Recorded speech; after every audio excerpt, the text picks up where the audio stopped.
Started. So hi everyone. Thanks very much for taking time out of your workday to listen to us talk about the Windographer Assessment Data Model. Hope you learned something as a result. So I'm Stephen Holleran, working BrightWind. I have been leading the wind resource assessment group in the Task 43 wind digitalization task. And yeah, I'll going to do a bit of an introduction on this workshop. So this is the agenda. As I said, I'll do an introduction, and then the next session straight after that will be industry success stories. So organizations that are implementing it. So people to give examples, tell us what they're doing, how they're doing it, what anything they've learned from it. I got a message from Mike Purdue in NRG Systems just 5 minutes before this started, saying that he can't make it due to a medical emergency. He said he's trying to get Leon Hailstones to take his place, but I'm not sure if I can see him. We'll see when we get to that section. Then we'll take a little break, and then Amit will jump into a bit more of the recapping of what the data model is and what it looks like. And then Daniel Nuno for Eolus will talk about what they're doing in terms of using it for floating lidar. And then at the end, we'll have an open Q&A feedback session that Jason will run. So the objectives of the workshop, a bit like the agenda, is to showcase what organizations in the industry are doing, demonstrate some recent developments, like expanding it to floating lidars, and a big part of it for us is to listen to you about adoption challenges that you've had, what new features you might want or enhancements, and anything else that you might want to ask us or request us to try and do as part of wind digitalization. So first of all, I'm going to jump into a poll. Hopefully this will work. Just putting the link into the chat. It's at the top there, but if you just follow that link to a poll everyone, everywhere even, and that should have automatically started. It's just a simple question about what organization do you represent? Great, it is working and it's live.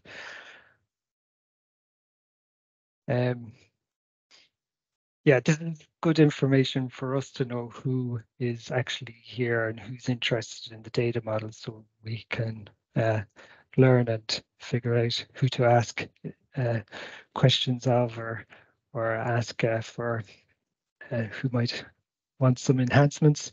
I know there's one software provider on the call. We've gone up to 49 people, great. Yeah.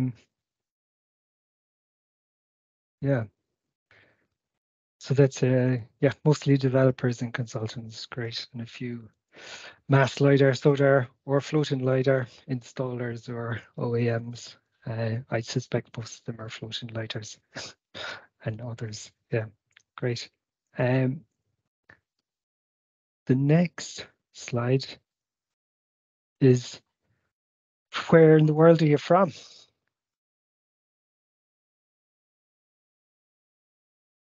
You should be able to click on the map anywhere on the map where you're from. It's difficult to get a time zone that works for everyone. This time of day is kind of end of European day, very early American, and I'm amazed as someone from Australia. Fair play. Thanks for coming.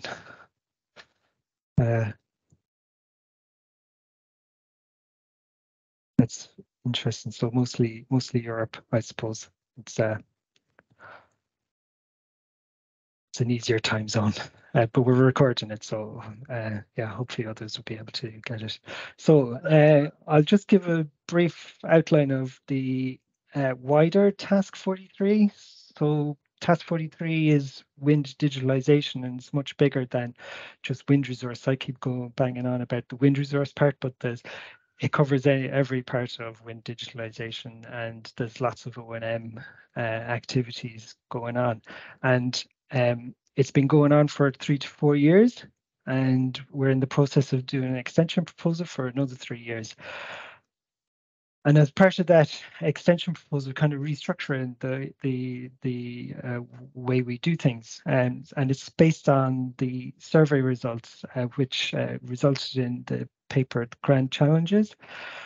So we came up with 3 grand challenges for digitalization.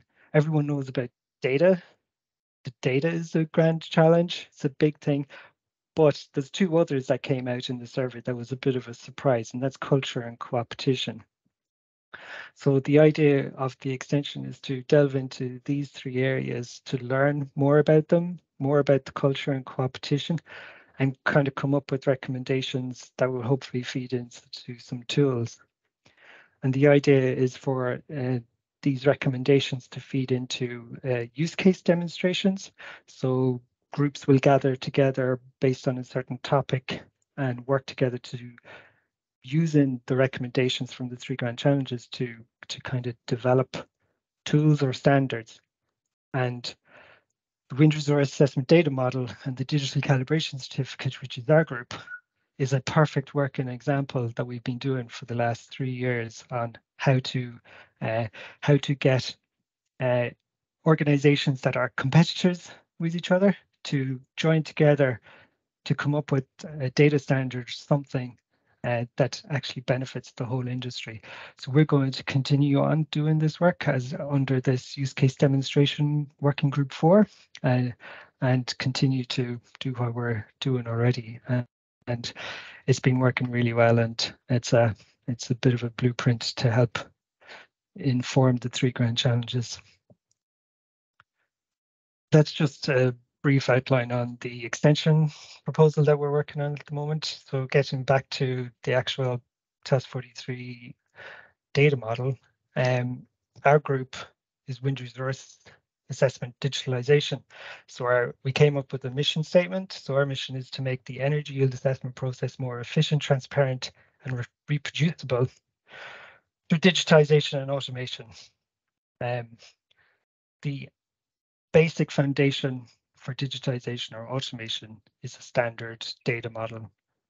Standardize how you get your data, how you structure and store your metadata to describe the time series data. We all want to process time series data, but there's an awful lot of metadata that describes the time series data. So the foundation for all that we're doing is this data model, and we spent 3 years on it, and we're still working on it, still motivated to keep working on it.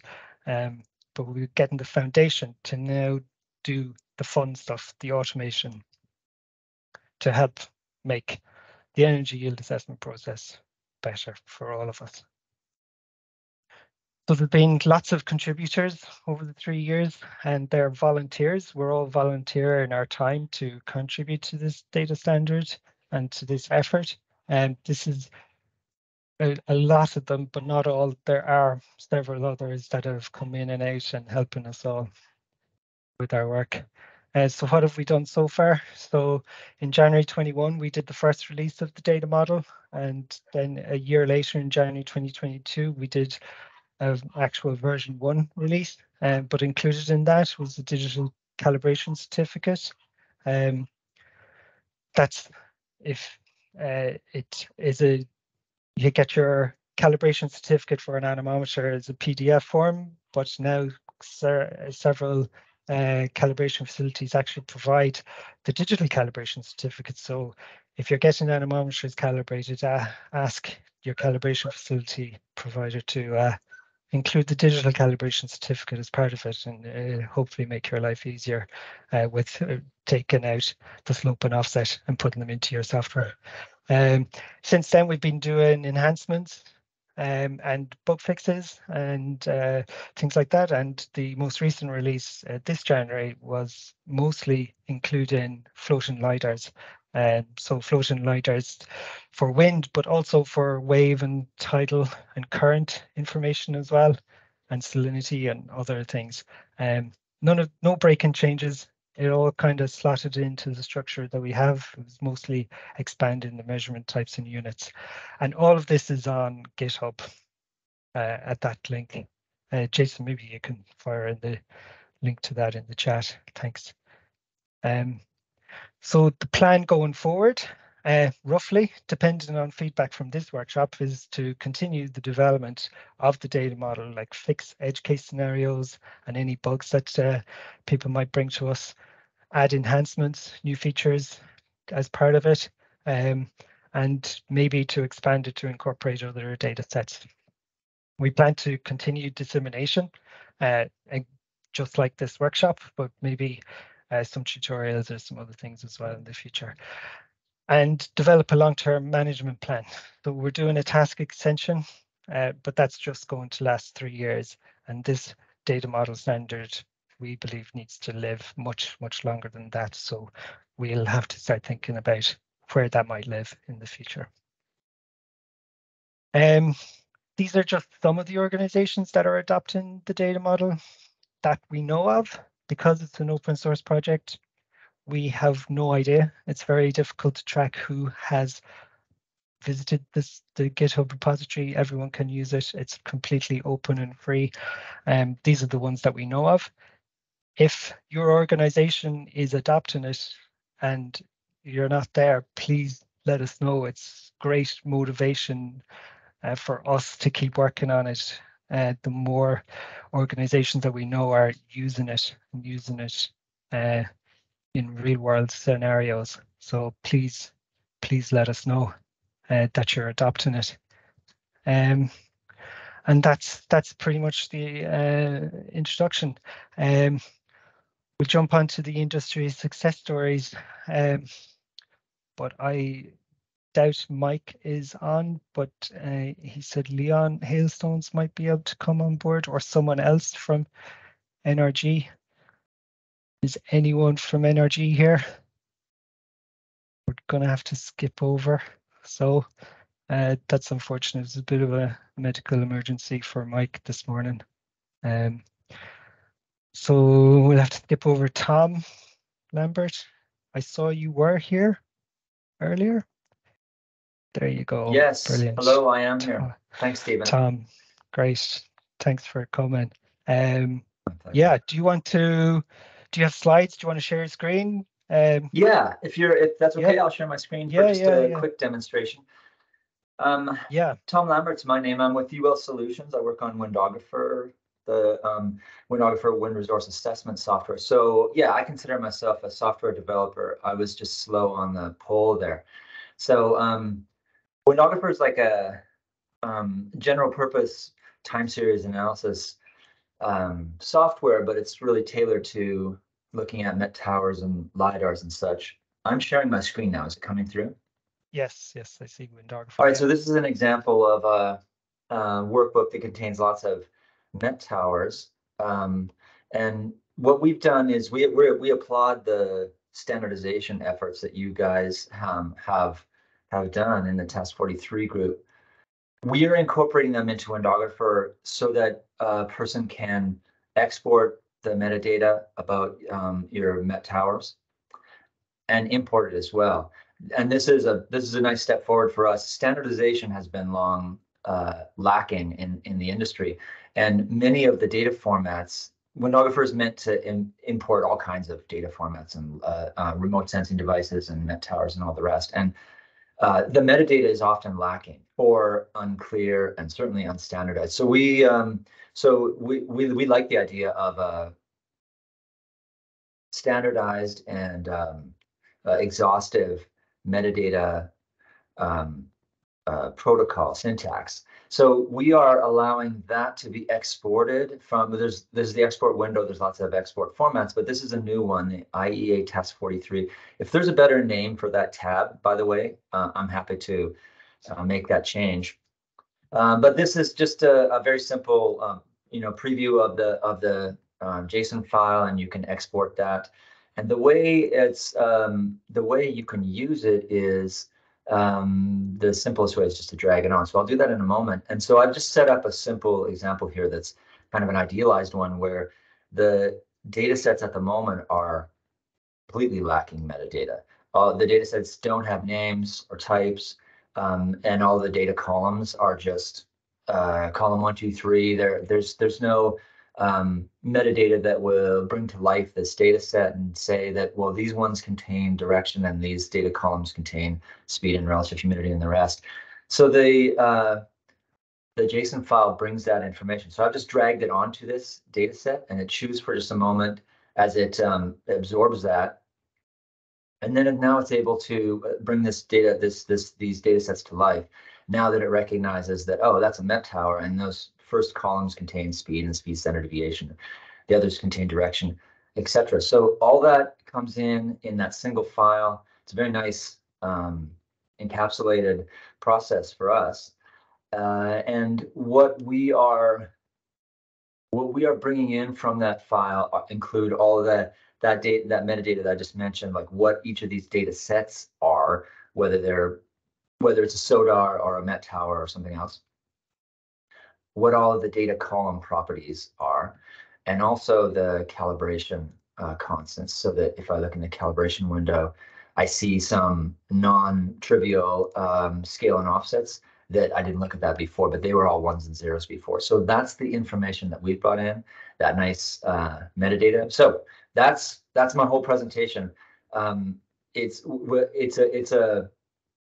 a format and a concept that works well with Windographer, and I think as the different members of the industry start to adopt this software, this new standard of yours, the fact that Windographer supports it, I think will become more and more valuable for our customers. So Stephen, that's my whole presentation. I'm happy to take questions. And if we want to take questions later altogether, that's fine too.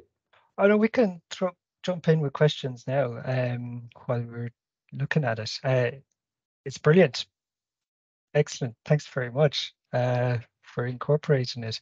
I suppose some questions like what I will start with the first one if I can. Gibson Kersting Gibson speaking from RWE. Great, Tom. This is amazing. We're really hoping for this day, and but now as a demanding customer of yours, when are we gonna get the importing? Because that would be also a game changer, as there is a lot of metadata that you have to deal with also when dealing with the data analysis. Do you have any roadmap for the importing, or are you gonna wait for the user's feedback to see if you're gonna put an import function as well? Thanks for the question, Gibson. I actually don't quite understand what you mean, because what I just showed was an import. The process of I showed both export and import, so maybe I'm misunderstanding you. There's two ways. I showed one way, but I'll show you a different way here. Two ways to import this data. I showed when I dragged the JSON file onto the workbook, that was the way to incorporate like the whole JSON file with all of the data, with the metadata about each data set. But if I wanted to do that one at a time, I could do that here. I could say instead load template, and I could say, I see it. Okay. And then now I need to, because I'm focused on data set 2, I can say, okay, this is the one in that JSON file. This is the one that I want to map to this guy. So I can do that on a data set by data set basis. What I did before was just a broader process, just bring them all in. And we have some hooking up to do there. Like if there's mismatches between the JSON data and the workbook in Windographer, we may have a little bit of plumbing to work through there. If there's differences. In this case, there aren't any differences. There's 5 data sets in the JSON file. there's metadata about 5 data sets in the JSON file. There happen to be 5 data sets in this workbook, so this maps in easily. There may be more challenging situations, but in both cases, those are imports. So does that answer Okay. your question? You're It able does. to import Yeah, one data set at a time or the whole workbook? Yeah, got it. Okay, wonderful. Thank you. And you have an export as well, so people That's can what I make showed first changes exactly. to the In the metadata. export data window, Yeah, there's several different like export formats, but one of them is what we've labeled IEA task 43. So this is the JSON file here. We asked for a couple of pieces of information here which are kind of key to this file that we actually don't Windographer doesn't otherwise store. So we've just made you type that in here. That's great. So that will come out in the document as well. But so those two things, and Windographer just remembers that stuff from one time to the next. Oh, and then the plant type, I could have specified that and I didn't. So the export is quite simple. It just takes the metadata for all of the data sets. That might only, a workbook can only contain one data set, that's no problem, but it can contain dozens.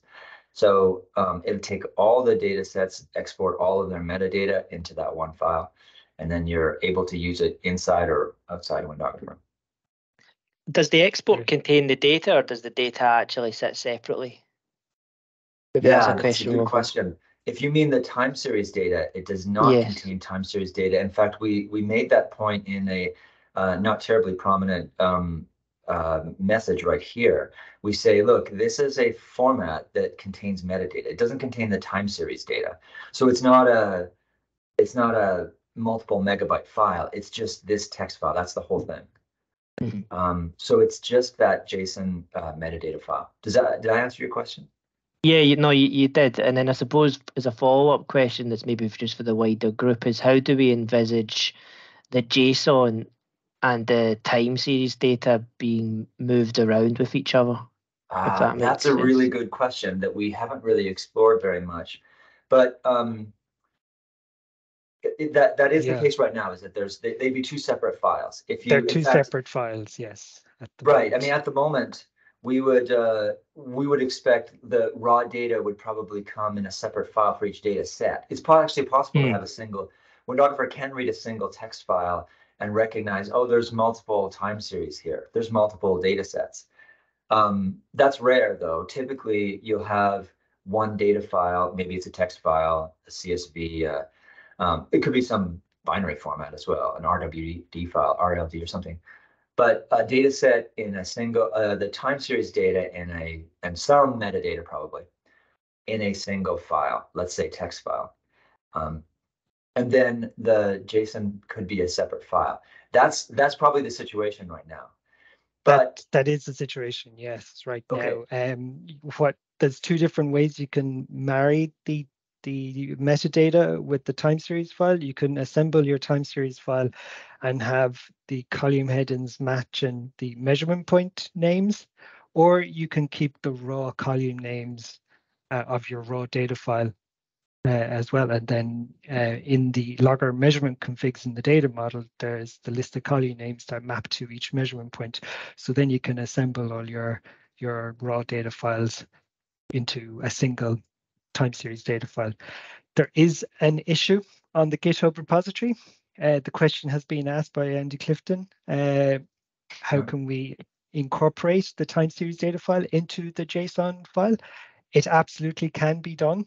What I suppose we're investigating is what structure is the most storage efficient way to have time series data in a JSON format. It'll bulk up, but then you will have it'll be a self-describing file. So we're investigating it. There's an open issue. Feel free to go to the GitHub repository, go to that issue, and throw in your comments, suggestions. Nice. We're open to all suggestions. Well, that's intriguing. I'm glad to hear that people are thinking about that. Another possibility, and this comes to me just because it's a little bit of a parallel with an existing data file format that we know about. That file format is dominated by time series data, but up at the top where there's a little bit of metadata, some JSON metadata appears. It's not this format. But we could certainly do a similar thing in a text file that is, again, dominated by time series data. There might be megabytes of that down below, but up at the top where some metadata appears, a person could just stick some JSON in this format to provide the necessary metadata. So there's probably multiple ways of doing it. I mean, we could even have, we haven't built Windographer to start to worry about any of this just yet, but we certainly would be happy to do that. We could even work on just similar file names. In other words, when you open Stephen.txt, we could just look for Stephen.json and say, oh, there it is. We'll just make use of that. You know, that there's lots of possibilities, but I'll watch to see the news about how you recommend doing that and how it evolves towards incorporating the time series data in some way, and we'll be happy to change Windographer accordingly. Great. I mean, if we actually use an RUL product as a reference, so if you think about how OpenWind would deal with that, if you export things as a JSON in OpenWind, if you ran a time series analysis, it does chuck out the 20 years worth of hourly time series data, and it's not that big. It's not that big a file. It's absolutely fine to deal with. But it just sticks it. Yeah, it's not the nicest thing to look at, obviously, but that's fine because it's the computer that needs to read it. It's not me.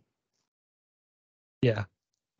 Yeah, no, there's definitely several different ways to do it. I suppose we're investigating, and any suggestions about how to do it are all very welcome.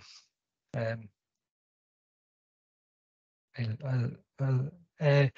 get the link for that and stick it in the chat. But one of the questions I have for you, Tom, is like, what challenges did you encounter with incorporating the data model? Dare I ask? Yeah, sure. I would say the main one.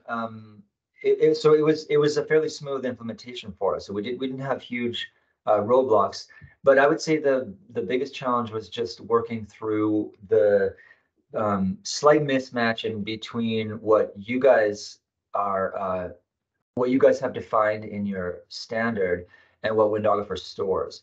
They're not exactly the same, and so there's a few in a few ways. There's additional information in Windographer that we can't render in JSON right now. I mean, a simple example is that you can choose whatever type of data set you want here, and modeled is an option. That's typically what we will assign to reanalysis data sets, ARA 5 and such. And that there's no modeled type in JSON. That's not yet. For us. There's another issue to incorporate reanalysis and model data into the data model format, because it fits perfectly, I think, with modeled data. So yeah, that's great. If you got any suggestions or like that, Tom, like fire them into the issue log and GitHub and ask the question. And great.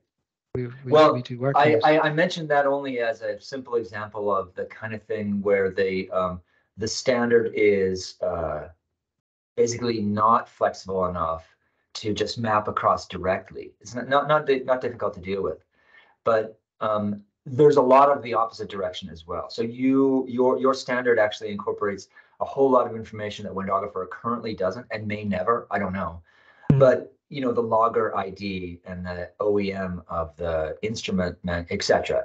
There's a lot of detail about the physical machinery that Windographer at the moment doesn't care about. It's focused on drawing graphs with colors, right? So it doesn't really care that your calibration certificate came from this organization or something. So there's a lot of your fields that we would have to ignore when importing, and that we have to omit when exporting. So I would say the answer to the question is that our biggest challenge was simply working through that. In what ways do we have too much information, and what ways do we have too little? But it wasn't difficult. The format is clear. The demo data that you provide on the GitHub page plenty clear. So we didn't really, it wasn't, it was quite a smooth implementation for us. Great, thanks. That's good. Can I ask another question? Do we have time still, or are we? Sure. Yeah. Over? We. Tom, so for me to understand, so have you dropped certain parameters from the data model because they were not meaningful for Windographer? Or if I, for example, add that I'm putting this sensor model, from this OEM and so on, that information will still be preserved in Windographer? That's a good question.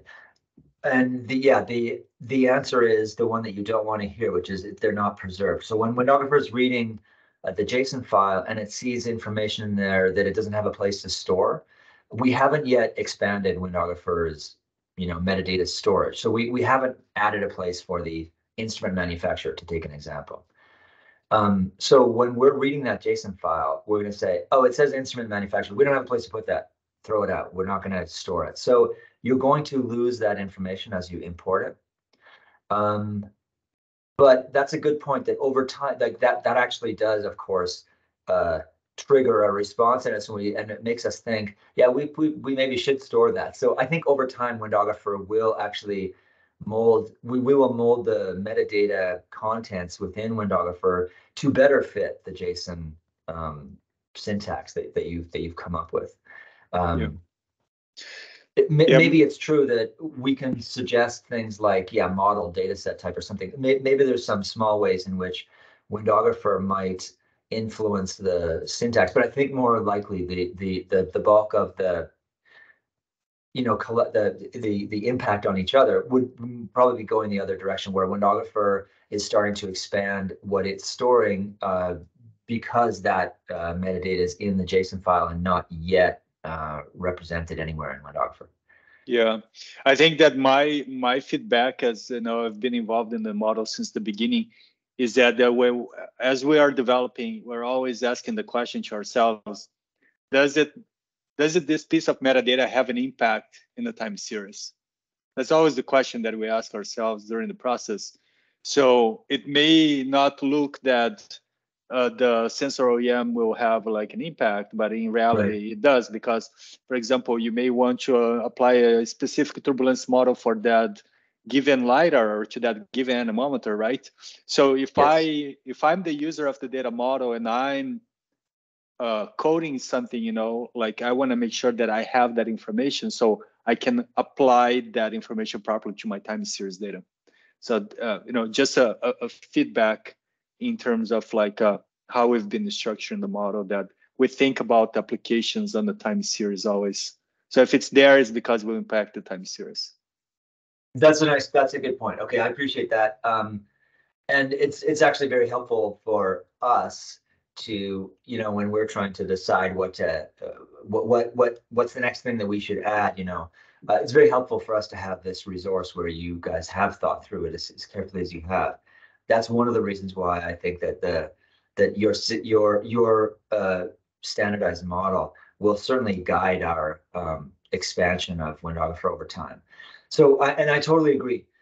There are already places where we are a little bit limited in what we can do because we don't store the instrument type, and uncertainty is an example where that's a kind of a historic weakness of Windographer, and its calculation of measurement uncertainty. And one of the things that's holding us back is the information on the instrumentation. So almost certainly we will be expanding Windographer over in the future to incorporate more and more of the WRA model of yours. Great.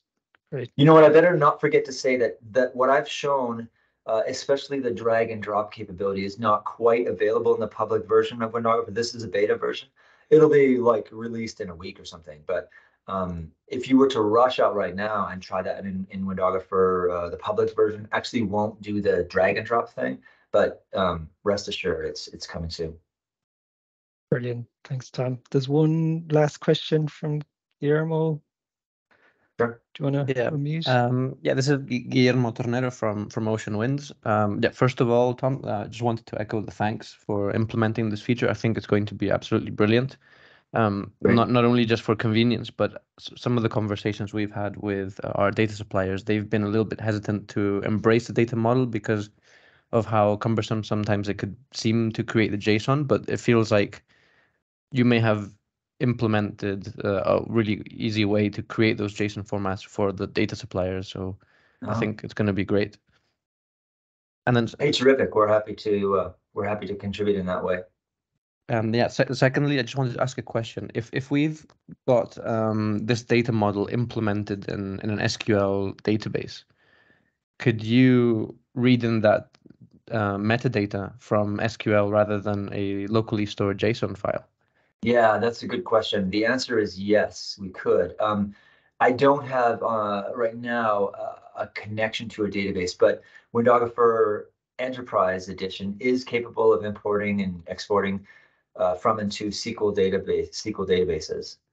And it does it using a very flexible store procedure-based process so that we don't require intimate knowledge of your table structure and your field arrangements and everything. So we have a very robust way of mechanism for communicating with the databases. And yes, for sure, if there was, we haven't built that mechanism yet. We haven't expanded the database mechanism to incorporate the metadata JSON data, but we totally could. So that's a nice question, a nice idea. Theoretically, yes, for sure, Windographer could do that. We could both export to and import from a database. And thanks for that. And I guess it also relates to one of the previous questions about relations to time series. But if both the time series and metadata live in the same database, that could be a very elegant way to link everything together. I agree. I hadn't thought about that, but it's a nice idea. And yeah, we could. The database is an example of kind of a rich communication process happens that where Windographer goes back and forth with the database in the import process. It will work through and say, hey, now can I have the time series data? Now can I have the column metadata, the things like measurement heights and units and stuff? Now can I have the flag segment information, etc. So there's a multi-step process as it is. And we could easily add an additional step. And yeah, you're right. The time series data, therefore, and the metadata that we're already dealing with, and the JSON metadata as well, it could all be incorporated into a single import process or export process. And that would be a slick way to do it. I agree. Amazing. Great. Thanks. Thanks, Guillermo. Thanks, Tom. We'll move on. My pleasure. Thanks, everybody. Thank you. We'll just go back. And Stephen, maybe while we're making this transition, there's been a lot of, I think there's been some questions and comments about JSON as a format. Maybe you can speak to the decision of why JSON and some of the benefits. Why JSON? I suppose it's a fairly mature language. There's newer ones that could have been used, and then there's some older ones that are more internet-based. But JSON is widely used in APIs. All your web pages, web servers use JSON, so it's widely used, and the schema is quite advanced, and it can handle quite a lot of scientific data as well. When we didn't do the assessment, but Tom Clark later on did and came up with JSON, and we were glad he did. One example that I keep going back to is YAML schema is another type that could have been used, and it's used quite a lot in software because you don't have the curly braces. It's basically nearly the same kind of structure. But NO in YAML, if you got a country code, Norway, NO in YAML is parsed as no, so false. And it's just little things like that in scientific data that YAML has fallen down, because YAML is more for configuration of a software, like strings, not actual scientific data, whereas JSON schema can cope with more scientific data a bit more. So yeah, they're the kind of main reasons, widely used in APIs. I'll just Yes, okay, it worked this time. So I got a message from Mike there. He's not going to be able to join us, and he can't get anyone else from NRG Systems to join us. So I'll continue with myself. So what we've done in BrightWind is we're in the middle of creating BrightHub, a platform for sharing open, free wind and solar resource data. Data sharing is, I think, important, and we don't do enough of it as an industry.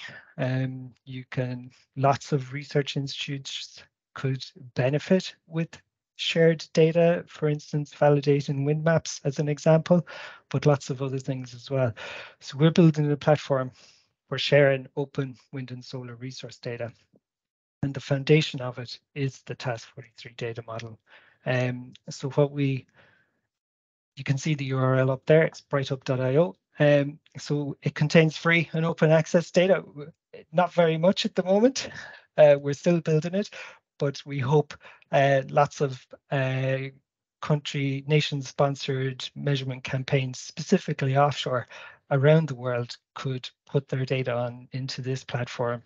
It follows the data model, and it can be easily found and digested by wind analysts because it follows the standard metadata, and it can be exported from here, data model, and imported straight into Windographer, and your data analysis just get going on it straight away, and no messing around with documentation is what we're doing at the moment. So you just go to brighthub.io, sign up, and you can go to the application. And as I said, there's not many data sets there at the moment, but this is kind of what it looks like. We've got, this is my account, so I'm just playing around with lots of data, but there are some open data sets, and I can keep my own, see my own data sets or have the open data sets. So some of these open data sets are real. So they are. This one is, if I turn on background map, there's a turbine next to a factory. Grady Joinery Factory is a window factory. They installed a turbine, but back in 2012, they had a mast there instead, and they were kind enough to share the data with us. So that's actually a real data set, 60-meter met mast that's there, and from 2009 to 2012. I've got this demo data set where when you go into the general setup, you can see some information, and you can see the setup, the timeline.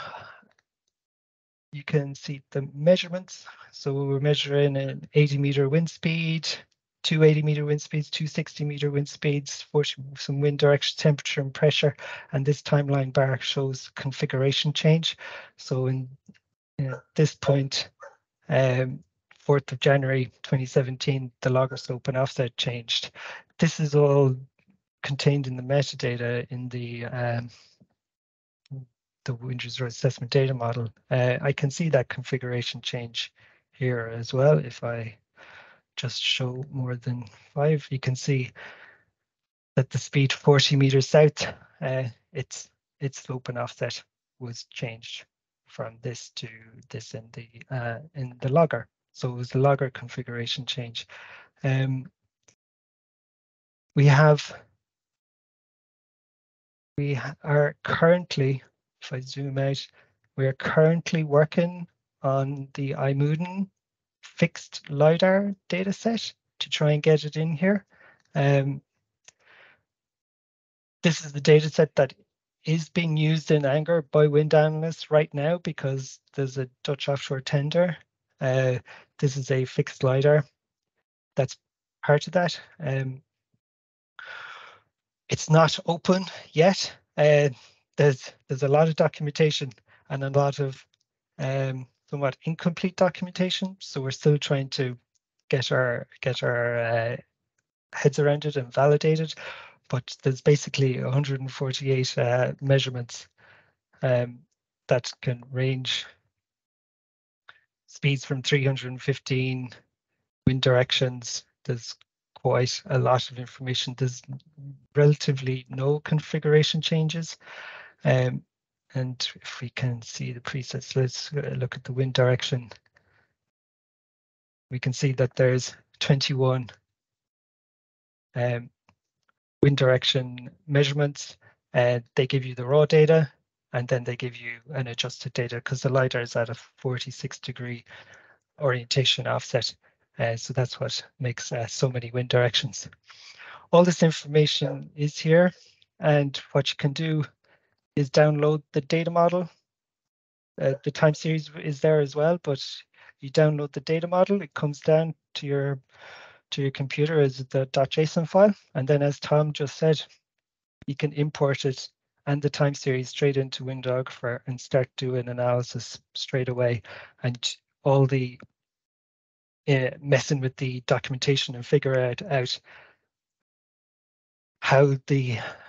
what do the column names in the time series data file actually mean. That's all done for you, and it's all in a standard format. One of the things to do is to actually create the data model file. So what we can do here is we've got 3 that are operational at the moment, 3 ways to create a data model. So we can create a station manually from scratch. So every single field is completely empty. You can give it your name, measurement type, the latitude, longitude, go into create station, then you go into an edit area where there's a lot of information that can be filled in. I wouldn't exactly recommend it, but it is possible to do that. You can upload a data model file as well. So you just drag and drop your data model file and create the station, and that's it in the platform. But what I'm going to attempt to show you is to create the data model by pulling in Aminet logger files. So the Aminet loggers contain some metadata information. And what you do is you just select a few of them and upload them in the footer of the Aminet logger files. There's some metadata information, what was programmed into the logger. So what we're trying to do is pull out as much information from that as possible and help fill in the metadata that's needed to complete the data model and that a wind analyst needs to actually do an assessment. So I just threw in 5 files. Each of the 5 files are successful. You can go back in and upload some more files, but I just have the 5. And then I go on to the next station. It's pulled out the site name. It's recognized that it's a mast. It's pulled out the location, latitude and longitude. If there is a latitude and longitude in the file, sometimes there's not. And we can zoom in and we can change by clicking on the map. We can change the location, but I'll leave the location as it is. So then we go on to actually create the station. So now this goes into this edit area, which each tab is kind of split in following the data model objects. So the data model splits parts of the mast, lidar, everything into different objects, and each of these tabs kind of follows the data model. So we've got the measurement location as we have. We've got mast properties.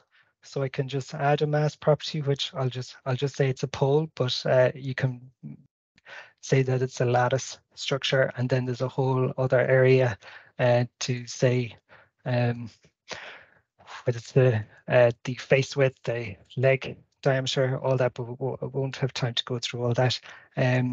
You can see here in the logger configurations is the main configuration, the logger, which has the serial number, the name that was typed in, but also the averaging period, the timestamp is at the end, sampling rate, lots of other information. The offset from UTC is probably an important one, but there's two entries here because the logger name was changed, and this has happened quite a lot for us. The logger name gets changed after a few days, and it causes complete mess. But now with this structure, we can capture that change, and it doesn't change much else. All the measurements have been pulled out of the data file, and you can see them all here. There's a 20, again, like wind speed, direction, temperature, humidity, and so they're all the measurements. But then the configuration of how is that measurement being programmed into the logger? So you can see on the logger measurement configs all the measurement points again, and what the logger slope and offset that was typed into the logger. If you can see here, there was a configuration change. So it was typed in at 0.46 at the start of the campaign, but then 1 day later it was changed. So this scenario is trying to replicate the mass installer, typing it in correctly, and then going back or dialing in and typing in the correct logger slope and offset. That's all pulled out. There's some sensor information pulled out, but there's no, in the Aminet file format, there's no serial number. So, but we can pull out the OEM sensor model and the type. So mostly anemometers, a barometer, rain gauge, thermohygrometer, wind vane. But this allows the user to, you can go into edit mode and type in the actual serial number for the sensor. So that has pulled out as much information as possible, filled in all the tables according to the data model, and then you can go back and export the data model. So I think this might be a useful tool for mass installers, maybe, and they can throw in their first logger file, fill in the missing information, export the data model, and hand it off to the wind farm developer. There are some companies, some wind farm developers that are requiring or requesting that mass installers provide the data model file.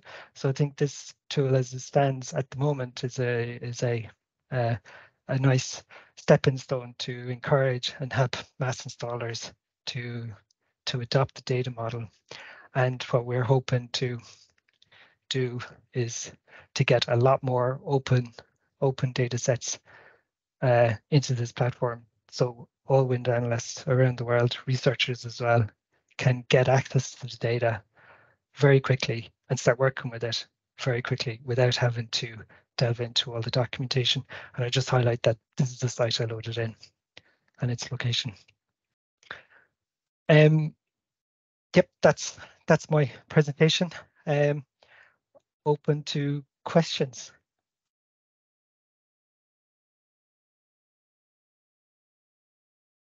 I can hardly ask myself questions, so someone else has to ask a question. I have one, Stephen. So thank you for showing a great platform. Looks beautiful, and I'm curious on what are the requirements to use it, and you mentioned also the number of data sets that are actually real. So how many data sets are real, and what is needed to use it? These data sets here are real, apart from these two here. This is the demo data set, which actually I think is this. No, sorry, it's not. I was going to say it's the same demo data file that's in the Task43 GitHub repository, but it's not. It's a different one. It's the same demo data set that's included in the BrightWind library, the BrightWind Python library for doing testing or for doing tutorials or messing around with. This data set is the exact same as that. So these two data sets down here are for testing. The rest are open, and it's real data. The ones of interest, really, the 60-meter ones, Grady Joinery and this Castle Cool, are both 60 meters. The others are pretty small, 12, as you see, 12 meters. The Sustainable Energy Authority of Ireland installed quite a few like small mass and solar pyronometers around the country, and we took out the most useful ones out of them and put them in here. But what we want to do is, yes, lots of countries, the United Kingdom with their marine exchange has a lot of data sets, Dutch government with a lot of their offshore data sets. We want to get them into this platform, into the Task 43 data model standard. And so everyone can start using the data. That's IMUDIN fixed LiDAR. It's a bit difficult to understand what the data columns actually mean because of lacking documentation. It is relatively old, but still, it's painful. It's absolutely painful. So why should wind analysts in wind farm developers that are going to bid into that auction, everyone, and consultants that are working for other developers spend like 3 or 4 days banging their head against this documentation, everyone asking TNO, what does this mean? What does that mean? If we can group together, one person, one group just asks, gets the information that's required, puts it into a standard format, this can be a great platform to host that. And then everyone can start using the data without wasting 3 or 4 days trying to understand what's going on. And did you ask, are there restrictions? Anyone can create an account and log in and see these data sets. We haven't validated the IMUDIN data yet. We're still working on it, but in 2 or 3 weeks, I think we'll be able to get it up there. Okay, thank you. There's Max Jacobson. Yeah, hi. This is an excellent interface, by the way. I'm really looking forward to seeing this being developed further. I guess 2 questions. One, in relation to what you were showing before about master installer initially configures the wrong calibration for the instrument and then updates. I guess what the emphasis of this platform is just for traceability of what has been applied, not actually correcting the data. No, not correcting it at all. Okay. Yeah. Okay, that's fine, right. The hardest thing for wind analysts to understand is how was the mass configured and how did it change over time? And the data model captures that. So this is a way to kind of show the configuration changes or to help the mass installer put in missing information that's not in the logger files that we couldn't extract from the logger files. Yep, perfect. And then second question, speaking to what you were talking about of the ultimate purpose of this being more open data sets and more collaboration, is there, I guess, a process for anyone to upload data and make that public? And does that have to then go through a verification process from yourselves? Or is it just the case of that would be trusted data?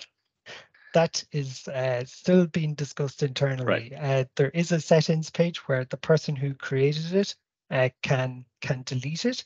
At the moment, if you create something, it's all private. We have a change visibility button that we will allow. How we allow it is exactly what you said. Do we just allow everyone to create data sets and then just make them all public? That could get quite messy. You could cover the world in mass. Then you go and look for something in Spain, but then has it been set up correctly? Has it been validated? Was the person that created just messing around? So you could take the view of Wikipedia and any public data set.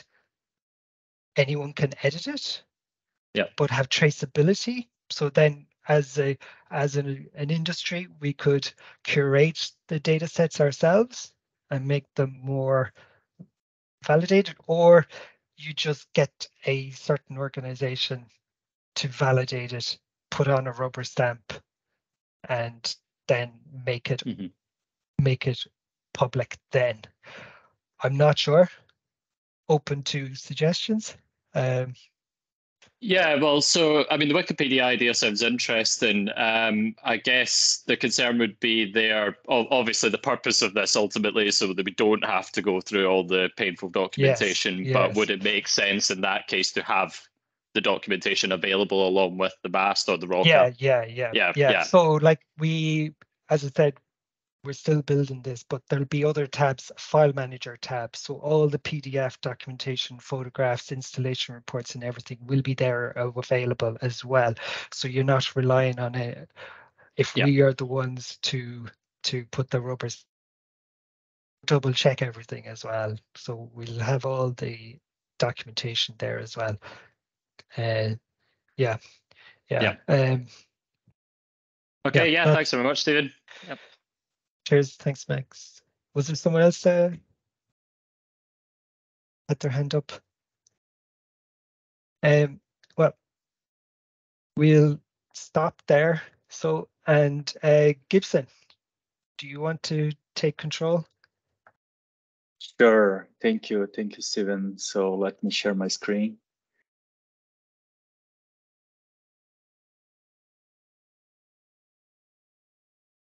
Can everyone see it? Yes. Yeah, you might put it in full screen mode if you can. There you go. Yeah. Here we go. Yeah, And I have only one screen on my laptop. A quick time check. We have about 10 minutes to the break. If you want to go longer, we can just maybe extend into the break a little bit. But my presentation is very short, so I don't think we're going to go over. But so my name is Gibson Kersting. I work for RWE in Austin, Texas. I'm working with a digitalization of resource assessment, leading that effort at RWE. And actually, it's not 2022, it's 2023. Sorry for that. My clock is delayed, June 29, 2023. But I'm going to be presenting our experience with the IEA Task 43 data model. So I've been involved since the beginning. I've been part, like in the last, I don't know, 6 months, I've been part of the steering committee with Stephen and Jason, and been like a contributor of the model for a long time. So I will share a little bit of our experience. My presentation is short. Feel free to ask questions, but the agenda is very short. I mean, so why we've decided to implement and contribute and adopt the IEA Task 43 data model, and what is the RWE's experience implementing the data model. So the very first thing is that the data exchange with OEMs and consultants. So as you know, it's a painful process when you have to send the data to a OEM for site suitability analysis, or you have to send your data for like a consultant for them to do an energy report. And then you go through that entire process of gathering your documentation, your time series, and so on, and trying to make sense of all the different PDFs, calibration certificates, and so on. So the idea here is that we want to reduce that amount of time, and for both the turbine manufacturers, but also for the consultants. So in the hopes that as we adopt this model as a developer, that others will follow and will make the data exchange easier in the industry. The other part is that this foundation for automating both the metadata and the time series applications. So once you have your the time series data without the metadata has no meaning, right? So Stephen was just talking about this data set from TNO. If I don't know what the columns mean, I can't do anything with it. And when you think about automation, you have to have a full control of your metadata. So you apply the right code to your time series data. So that's essentially, in a nutshell, why we decided to contribute and why we decided to adopt the data inside the organization. And there's also the part that it's much easier to accomplish the task with a team of industry experts than our own. I can't imagine. I honestly, I just cannot imagine RWE with all the experienced people that we have in-house to just come together with a model that is better than what we've built in the open source community. It's complex.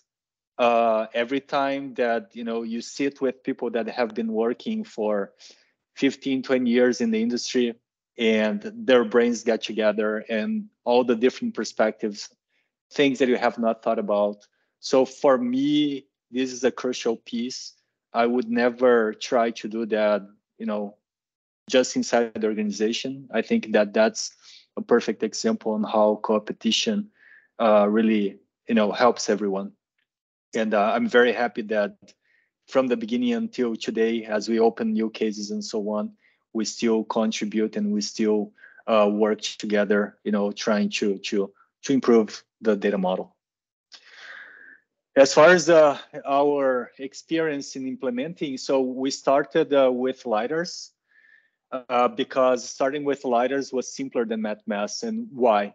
Because virtually all the metadata that it is in a lidar, it is in the header of like the data set. So no matter which lidar OEM you're gonna see, most of the metadata is there. There are some pieces that are not there, such as the orientation that the lidar was installed or the height of the platform, but there's a lot of information. So you can easily translate the metadata from those daily files, and see the configuration change over the time through automation.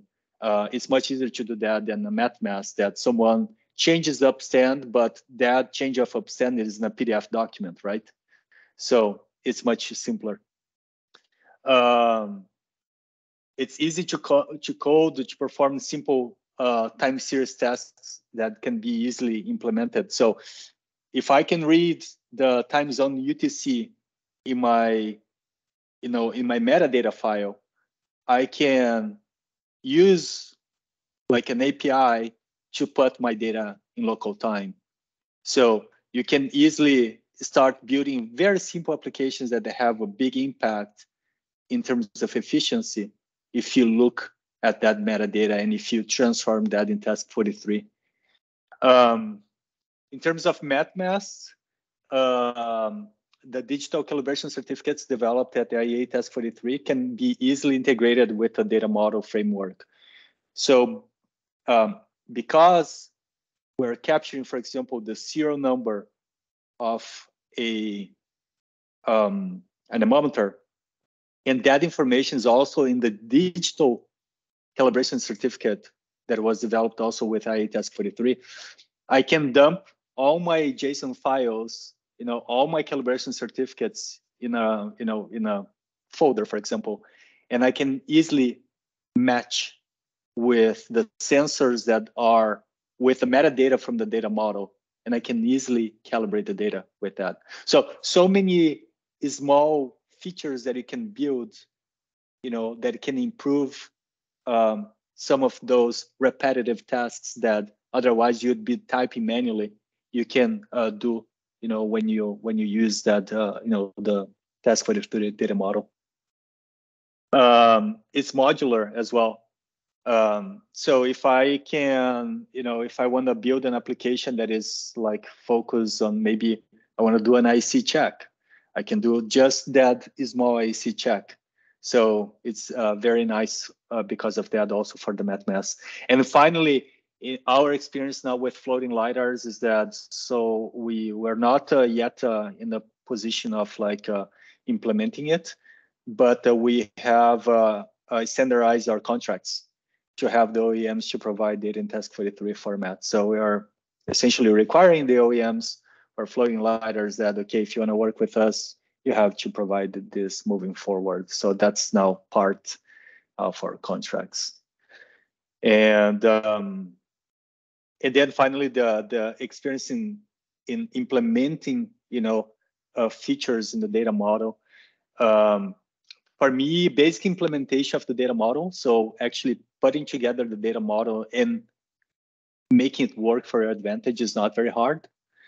But more that you want to do, more resources you have to spend, right? So I think that Steven showed his platform. it takes time, of course, to build something of that magnitude. So, but if you help, if you build something of that level, you can do quite a lot. We talked about, this idea of a wiki, and now with Steven, he was showing his platform, and I think data validation is key. So, and that's where, having a UI from my standpoint is very important. And that's why also I'm very glad to see that Tom Lambert is also implementing in Windographer, because that facilitates, right? The model has a lot of information. It can be cumbersome to fill that information inside the model. So if you have ways to put, if you have user interfaces to put, it makes everything much more easier. And also it makes more rewarding, because more metadata that you have, more stuff you can do with it. And for me, is the participation of the industry players is extremely important to make sure that we have a usable code, that we have something that is healthy, that is scalable. And yeah, and that's all for me. That's all for me, and then I'll open the floor for questions. Thanks, Gibson. That's great. Any questions from the floor?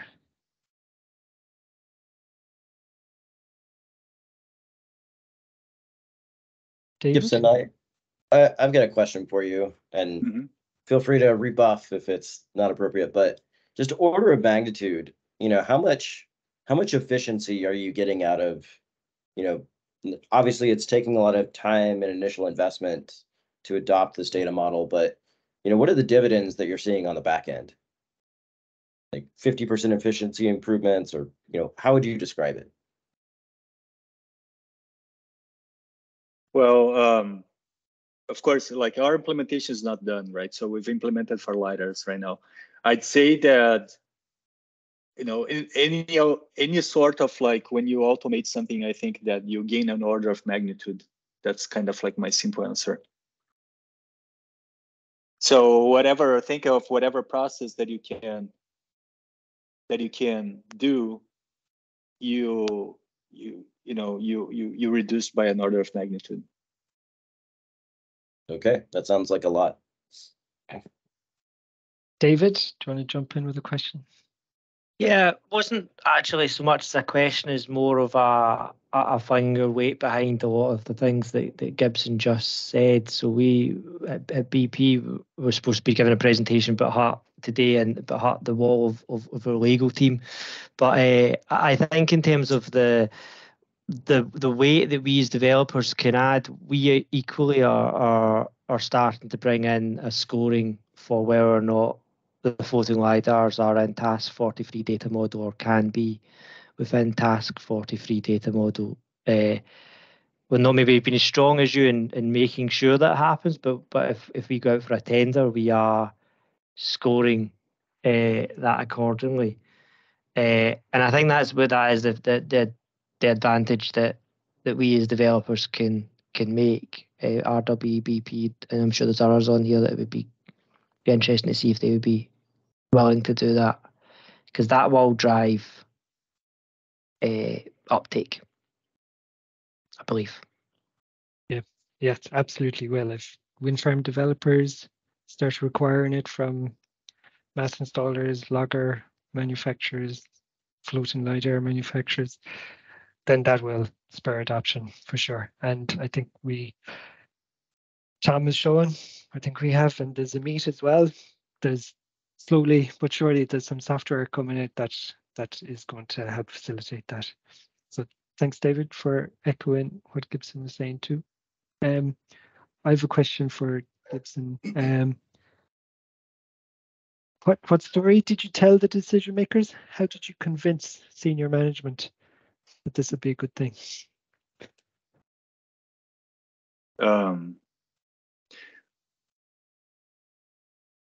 We try to show the vision that it would. First of all, I think that one of the main things actually goes back to the first meeting, in which we did a survey with folks from the industry. We had many people. I task 43 meeting, And 70% of the people said that they spent primarily time dealing with their metadata and data, and then the rest would be, the other 30% would be for other things. And that was one of the things that I took to senior management to engage them. The other one is, there is the survey from DNV that also DNV was in the first meeting, and showing that there is about 40% of the industry has digitalization as the core part of their business. And that was, again, a survey from DNV that circulated in the IEA Task 43 meeting back in the time in Ireland. So I use that as like one of the ways, to see there is people are doing it. I think all of us here are doing some level of digitalization and so on. So I'm actually very happy when I see our competitors actually engaged and doing that as well, because it's much easier for me to show to the directors that we're not an outlier in that sense. So when I saw the adoption that some of our competitors are doing, that this helps. So it was, that was essentially like the way that was communicated and the way that we use for convincing. That's great. Yeah. I had a question, but it slipped my mind. Maybe I'll think of it until I share the agenda. So we're scheduled a break here. We've gone over a little bit, but we can restart at 1/2 the hour, and Amit will. Amit, you've got a question. Is it something? Well, thank you. And Gibson, thanks for the presentation. What I was going to add, and as a preview to the next talk, is, I think so I work with platforms where we manage lots of large volumes of mass and any kind of measurement time series data. And there's so much friction in onboarding data there that we have a commercial product just focused on erasing some of that friction. And having something like Task 43 model is, it doesn't solve the problem, but it's an important substrate to solving that problem. So I think that's one thing I'll add is, there's enough friction out there that, when there's a mistake in any kind of data reporting, the issue is not that problem will, get all the way to P50, but the issue is more that every time there is a mistake or a data error, the amount of time and energy that has to go to just validating and checking and making sure that's solved is substantial enough that there is, I think, a room to get, like Gibson, you hinted, a factor of improvement in, whether it's time saving or just savings in mental time. So I'll be talking a little bit about our experience there. And then for everyone who's been wondering, what is this model, and a little bit high level view, I'll be covering that after the break. So. Great, thanks, Amit. And then after you, Tanya and Nuno will be diving in even deeper into the data model with the floating lidar use case. Then after that, we'll have a Q&A session. I did think of, it wasn't a question, Gibson, it was digitalization is banded around a lot, and all the interest in things, machine learning, AI and everything else, but to be able to do any of that, you need a data standard. You need all your data in a standard format. So each organization can do that, but this data model can hopefully encourage every organization to use this data standard, so then the data can be shared, and then all the fun insights can be generated from AI and machine learning or just automated tools. Yes, that's for me is key. Thanks, Stephen, for bringing that up, because you create with IEA Task 43, you create structured data, and that doesn't matter if what is the lidar model that you have, they're gonna look all the same. And at that point, the sky is the limit. You do whatever you want to do with it. Yeah, great. So we'll have a quick break to hour, and then we jump back in with the meet. Have a quick coffee, toilet break, and we'll be back. Okay, great. Thanks, everyone.